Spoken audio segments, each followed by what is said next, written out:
Jambo na ningependa kuwajulisha kwamba ile kesi ambayo tulikuwa tumewasilisha kotini ya kupinga ya kudai kwamba madeni lipwe, madeni ya isiyo ya kihalali isilipwe na Wakenya, na pia kutaka kwamba waliohusika wawajibike, tumeitoa kotini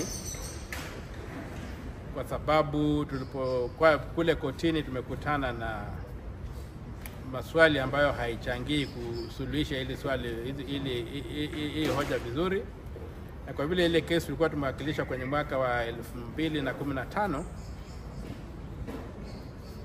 tumeona tuiondoe ili tuwasilishe kesi mpya ambayo tunaenda kuwasilisha kotini leo.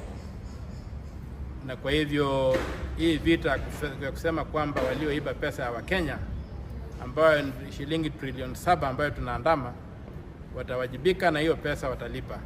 So msife moyo.